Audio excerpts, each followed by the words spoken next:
অগ্নিকাণ্ডের বিষয়ে বিস্তারিত আলোচনার জন্য স্টুডিওতে আছেন সহকর্মী সানভীর রূপল। যাচ্ছি তার কাছে। রূপল, আমরা তো দীর্ঘক্ষণ ধরে আলোচনা করছি, আমরা সহকর্মীদের লাইভও দেখেছি, সরাসরি সংবাদ দেখেছি, আগুন এখনও নিয়ন্ত্রণ আনা সম্ভব হয়নি আমরা জানি। আপনার কাছে একটু অন্য ধরনের প্রশ্ন করতে চাই। আপনি আগের আলোচনায় বলেছিলেন যে এই কার্গো হাউস নিয়ে বিভিন্ন ধরনের অভিযোগ আছে, 2016 সালে যুক্তরাষ্ট্র তাদের বন্ধ করে দিয়েছিল।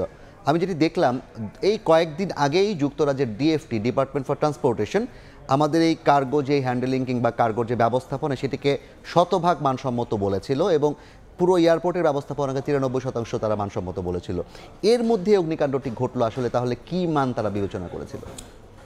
আসলে মানদণ্ড বিবেচনার যে ক্রাইটেরিয়াগুলো আছে সেটি আসলে আপনাকে ইন্সপেকশন যখন করা হয় তখন আপনি যতটুকু ঘুরিয়ে দেখাবেন ততটুকুই কিন্তু একটা ইন্সপেকশনের মধ্যে পড়ে, কিন্তু তার বাইরেও আরও অনেক ধরনের দুর্বলতা, সেই দুর্বলতা হয়তো যে অবকাঠামো নির্মাণ করেন অথবা যে ব্যবহার করেন তিনিই সবচেয়ে ভালো বলতে পারবেন।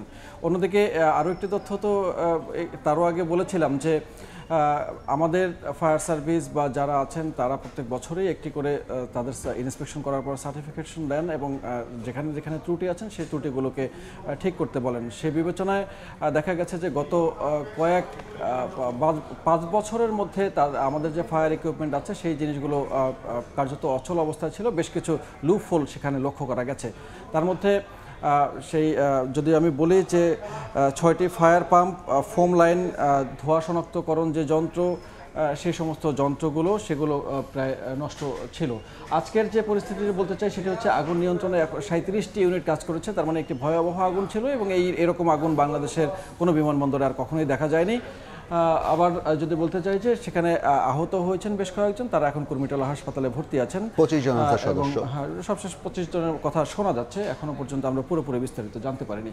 এবং 11টি ফ্লাইটের কথা এর মধ্যে আপনি আমাদের সহকর্মীর মাধ্যমে জানতে পেরেছেন, যারা যে নতুন করে আবার বিমান চালু করার ব্যাপারে সিদ্ধান্ত হয়েছে এবং যত দ্রুত বিমান চালু করা যাবে তত দ্রুতই এই জিনিসটি খুব দ্রুত আমাদের সহকর্মী রাজুল শুভ খানিকক্ষণ আগে জানাচ্ছিলেন যে ইতিমধ্যে একটি বিমান অবতরণ করার কথা তিনি জেনেছেন।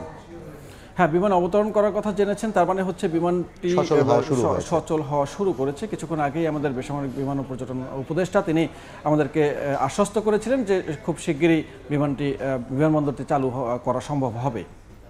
এমনি এই বিমানবন্দর নিয়ে আপনি যে ব্যাখ্যাগুলো করেছিলেন আগে, আপনার কি মনে হয় যে এটি আসলে সঠিকভাবে পরিচালিত হচ্ছিল? এটা আমদানি কার্গো, রপ্তানি কার্গো অক্ষত আছে যেটি বেসামরিক বিমান চলাচল উপদেষ্টা বলেছেন। রপ্তানি কার্গো অক্ষত অবস্থায় আছে, কিন্তু তারপরেও আমরা ঝুঁকিমুক্ত তো নই, সেটি বলাই যায়। কারণ ঝুঁকিমুক্ত হলে এরকম একটি বড় রকমের দুর্ঘটনা হতে পারতো না।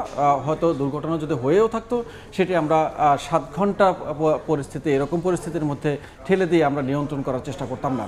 প্রায় 7 ঘন্টার মতো চেষ্টা হয়েছে আজকের আগুন নিয়ন্ত্রণ করার। এখনও ফায়ার সার্ভিস থেকে এরকম একটি তথ্য দেওয়া হয়েছে, কিন্তু আমাদের সহকর্মীরা যেটি বলছেন সেখান থেকে যে এখনো পর্যন্ত আগুন নিয়ন্ত্রণে আসলেও পুরোপুরি নিভে যায়নি, আরও কিছু কিছু জায়গায় আগুন এখনো দেখা যাচ্ছে।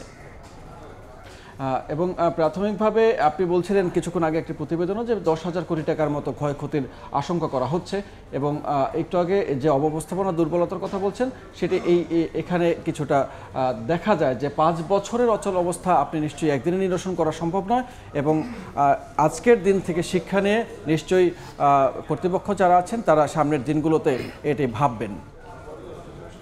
রূপল, আপনাকে ধন্যবাদ। আপনার কাছ থেকে আমরা বেশ কিছু তথ্য জানতে পারলাম। ইতিমধ্যে আমরা জেনেছি যে সেখানকার আগুন সেটি নিয়ন্ত্রণে এসেছে, অর্থাৎ হচ্ছে আশপাশে আর ছড়িয়ে যাওয়ার ঝুঁকি নেই। তবে এখনও আগুন পুরোপুরি নির্বাপনে এসেছে বলে আমরা কিন্তু খবর পাইনি। পুরোপুরি আগুন নির্বাপনে আসতে হয়তো খানিকটা সময় লাগবে। আপনাকে ধন্যবাদ জানাচ্ছি।